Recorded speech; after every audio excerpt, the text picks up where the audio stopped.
Sumainyo ang Panginoon. At sumainyo rin. Ang pagpapahayag ng mabuting balita ng Panginoon ayon kay San Mateo. Papuri sa iyo, Panginoon. Noong panahong yon, si Jesus ay nagpunta sa lupaing malapit sa Tiro at Sidon. Lumapit sa kanyang isang Kananeyang naninirahan doon at malakas na sinabi, "Panginoon, anak ni David, mahabag po kayo sa akin. Ang anak kong babae inaalihan ng demonyo at masyadong pinahihirapan." Ngunit gaputok may di tumugon si Jesus. At lumapit ang kanyang mga alagad at sinabi sa kanya, "Pagbigyan na nga po ninyo ng umalis. Siya'y nag-ingay at sunod na sunod sa atin." Sumagot si Jesus, "Sa mga tupang naliligaw ng sambayanan ng Israel lamang ako sinugo." Ngunit lumapit sa kanyang babae at lumuhod sa harapan at ang sabi, "Tulungan po niyo ako, Panginoon."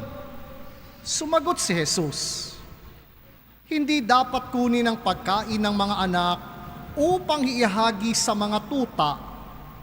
"Tunay nga po, Panginoon," tugon ng babae, "ngunit ang mga tuta man ay nagsisikain ng mga mumong nalalaglag sa hapag ng kanilang Panginoon." Kaya't sinabi sa kanya ni Jesus, "Napakalaki ng iyong pananalig. Mangyari ang hinihiling mo." At noon di gumaling ang kanyang anak. Ang mabuting balita ng Panginoon. Pinupuri ka namin, Panginoong Hesukristo. Ang taong umiibig is not rigid and is open for change. Ang taong umiibig ay hindi sarado ang isip, bagkos siya'y bukas sa pagbabago. Sa tagpo na ating narinig sa kwento ng Ebanghelyo, ang Kananeyang nanay ay lubhang nanikluhod kay Jesus sapagkat sa kanyang anak na babaeng inaalihan ng demonyo. At maging ang kanyang mga alagad, hindi siya pinakikinggan at gustong ipagtabuyan, kaya't nakiusap kay Jesus. Tugunin niyo na nga siya nang umalis na. Dahil sunod siya ng sunod sa atin, waring abala ang tingin ng mga alagad. Maging si Jesus, malinaw sa kanya, siya ay isinugo sa sambayanan ng Israel. Subalit nanikluhod ang babae at nakiusap, "Tulungan po niyo ako, Panginoon." At nagkatwiran na naman si Jesus. Hindi dapat kunin ang pagkain ng mga anak upang ihagis sa mga tuta. Ang kadakilaan ng pananampalataya ng babaeng ito'y nabunyag na kaya niyang akuin at yakapin ang pagiging tuta para mamulot ng mumo na nalalaglag sa hapag ng mga anak. At dito napakilos ang kalooban at puso ni Jesus. Malinaw kay Jesus na ang siya'y sinugo una tigit sa lahat sa sambayan ng Israel sa mga nawawalang tupa. Subalit ang simbahan ay tumugon din sa mga paanyaya na ang pag-ibig ng Diyos ay hindi lang sa particular at laan na iilang bahagi ng sambayanan o piling bayan ng Diyos. Si Jesus, bagamat may paninindigan, ay bukas ang kaisip at kamalayan. At siya nga'y napakilos pa para baguhin ang kanyang pananaw. At ang pag-ibig ng Diyos ay padaluyin sa isang banyaga tulad ng Kananeyang itinuturing na pagano at walang pangalan noong kapanahunan ni Jesus. Though Jesus is firm, He is not rigid. He is open for change because that is what created love is all about. Hindi pwedeng sarado ang isip. Kapag ganon, hindi nadadaloy ang pag-ibig at kumisan ang pinakikinggan na lamang ay ang sariling opinyon, pananaw, kinagisnan at maging tradisyon. Wala ng pag-unlad na magaganap sa taong sarado ang pag-iisip. Ni ang banal na spirito ay hindi makapapasok. Kaya itinuturo sa atin maging si Jesus, anak na ng Diyos. He is firm, but He is not rigid. He is open for change. And this foreigner, known to be pagan, moved Jesus to compassion and to love in order to respond to what He is longing for. Mga kapatid, maraming mga ugnayan at relasyon ay mababago kung tayo ay may kabukasan sa pagbabago. Pero kung sarado at wala tayong pinakikinggan kundi ang sarili nating opinyon at magsasama-sama at magkukumpulan pa kayo, lalo't higit hindi magdadaloy ang kaayusan, ang kabutihan sa anumang sambayanan. Jesus would like to show to us that there is no problem of becoming firm, but to be open is another thing in order that we will grow in relationship and dealing with Him. And this is how the Canaanite woman were able to show it to us. Siya ay pagano, wala siyang alam na mga ritual, ni wala siya marahil alam na formula prayer. Wala rin siyang nobenaryong natutunan. But she could talk to God straightly and declare to Him what is in her heart. And that moved Jesus. And we're able to recognize the great faith that she possessed. Mga kapatid, our religiosity oftentimes are born out by labels, by formula that becomes a hindrance to a deeper and personal relationship with God. Lalo tigit sa gantong uri ng parokya, nawaring namamabuhay lang sa mga formula, sa mga labels, pero hindi na bubuo ang malalim na ugnayan sa Diyos. Ang babaeng ito, dahil siya'y pagano, iisa ang kanyang alam, ang Diyos ay makapangyarihan. At ang kanyang pagsusumamo ay nagmumula sa kanyang puso. At mula doon, nabunyag ang kadakilaan ng kanyang pananalig. Kahit wala siyang alam na formula prayer, maging nobena. Ang alam lang niya, ang Diyos ay mabuti. Ang Diyos ay mapagmalasakit. Busilak ang puso. At lantaran siyang nakiusap ng personal kay Jesus na pinananaligan niyang anak ng Diyos. The greatness of her faith was realized in simply being herself in front of her God.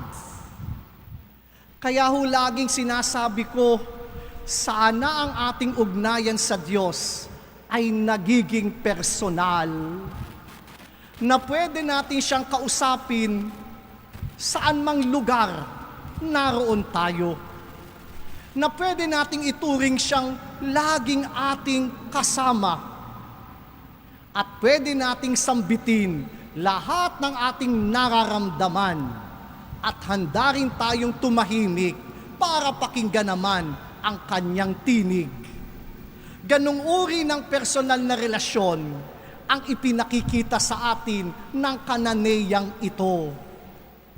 Kaya naman ang Diyos, si Jesus ay napagalaw at napakilos. Dahilan sa kadakilaan ng kanyang pananampalataya, mangmang man siya sa mga tradisyon noong kanyang kapanahunan. Wala man siyang alam tungkol sa religiyon. Pero malinaw ang kanyang pananalig.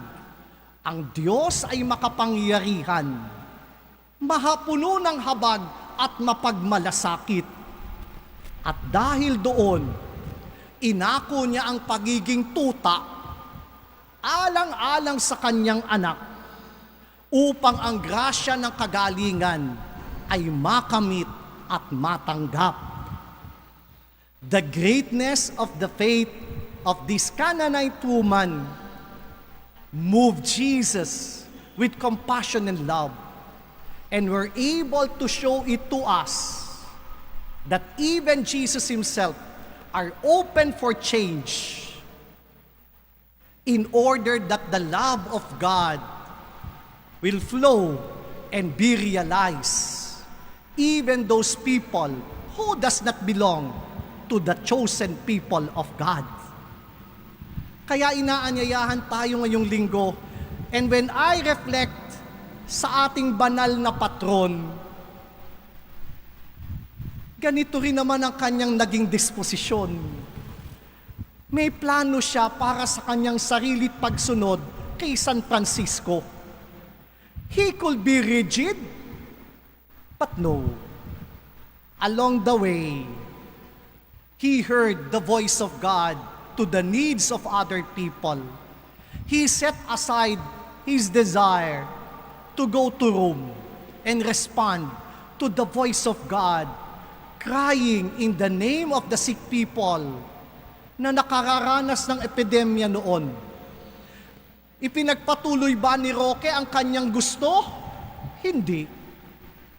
Bukas ang kanyang kaloob at puso para pakinggan at makadaumpalad ang Diyos sa tinig ng mga may karamdaman, sa tinig ng mga nangangailangan, sa tinig na kung saan ang kalingat habag ng Diyos ay lubos na nauuhaw at nagugutom ang sangkatauhan. Our patron truly show his love on God by being open for change and allow the created love to Jesus happen and realize, not because of his plan, not because of his design, but because of his openness to the will of God in his life. At doon, higit niya namang namalas at nabatid na ang Diyos sa kanya'y tunay na nagmamalasakit, na ang Diyos sinaklolohan siya habang nasa kagubatan, at imposible man ang asong sumaklolo sa kanya, naging posible ito dahilan sa malalim niyang pananalig at pananampalataya. Inaanyayahan po tayo sa dispiras ng kapistahan ng ating mahal na patron. Padaluyin natin ang pag-ibig, hindi sa sarwadong isip, kundi sa bukas na puso, upang ang pagbabago'y mapa sa atin. Huwag nawa tayong makulong sa mga formula na ating kinagisnan. Baka hindi nagiging personal ang ugnayan natin sa poong may kapal. Turuan nawa tayo ng Kananeyang ito, that we may not know any formula prayer. But if we anchor ourselves with a profound faith in God, God will listen to us. Not through labels, not through novena, not through tradition, pero sa malalim na pananalig, pag-ibig at kabatiran na ang Diyos ay mabuti at mapagmalasakit sa sangkatauhan. Tulungan nawa tayo ni San Roque upang ang pag-ibig ay dumaloy sa ating sambayanan. So bukas po sa ganap na ika-6 ng gabi ang misa ng ating obispo at susundan po ito ng prosesyon sa ganap na ika-7. Kaya inaanyayahan po tayo sa payak at simpleng pamamaraan ng pagpaparangal sa Diyos sa kapistahan ng ating mahal na patrong San Roque. Pangalawa, yun hong mga picture frame na idinonate sa atin nakadikit na sa museum. At almost na lang po, inaantay na lang po yung vault, yung safety deposit vault, at yung glass harapan.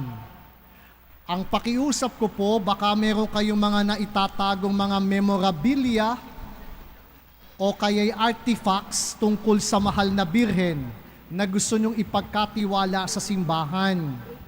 Kasi pwede hong gumawa dito ng glass table. Bakit naman ako gagawa kung walang collection na ilalagay?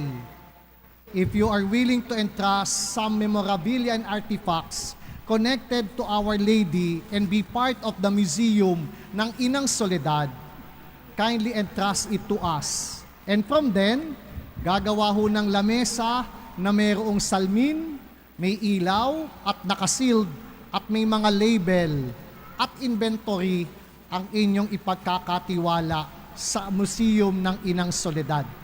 Kaya ho pag kayo napadaan, magandang silipin nyo po at hindi naman ho basta-basta mawawala. Ito po'y iingatan ng simbahan bilang tanda ng munting museo natin sa karangalan ng Inang Soledad. Kaya yun na lang po inintay, yung vault at yung glass sa harapan. Kapag ho na ilagay na yon, lalo tigit ngayong habagat, chinek na ho namin yung birhen, malamig na naman yung likuran. So ang susunod ho dyan, moisture na naman. And if every year ganun na mangyayari, masisira ho yung tela. Kaya talagang kailangang mailipat na siya sa akma na lugar upang ang kanyang preservation ay mabigyan natin ng pansin at mabigyan ng halaga. Kaya we'll just wait sa pagde-deliver ng vault. At kapag ina-install na po ito, we will make a ceremony of transferring the original image sa segunda retablo ng Inang Soledad. At yung biyahera naman po ay ilalagay sa vault ng kamarin sa likuran. At yun ang gagawin nating vesting area ng mga pari na nais magmisa sa ating simbahan. Muli inaanyayahan tayo maging si Jesus na buksan ang kaisipan sa pamagitan ng malalim na pananampalataya ng Kananeyang ito. It is quite striking to see Jesus opening his heart. That his first instance, he did not become rigid. He is firm, but open enough himself to give compassion and healing to the profound faith of the Canaanite woman.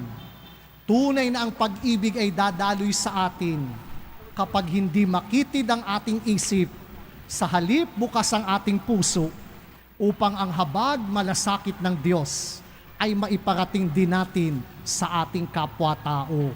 Hindi nakadadaloy ang pag-ibig ng Diyos sa atin kapag sarado ang ating isip at puso at sa halip ang pinakikinggan ay ang sarili lang nating pananaw at opinyon sa ating buhay. Tulungan nawa tayo ng halimbawa ng Ebanghelyo. Maging si Jesus ay kailangang magbago ng kabukasan para ang pag-ibig ng Diyos dumaloy sa pangkalahatan. Sumainyo ang Panginoon At sumainyo rin. at pagpalain kayo ng dakilang Diyos Ama, Anak, at Espiritu Santo. Amen. Naihandog na natin ang hapag ng Eucharistia. Humayo kayo't ang Diyos at kapwa'y mahalin at paglingkuran. Salamat sa Diyos.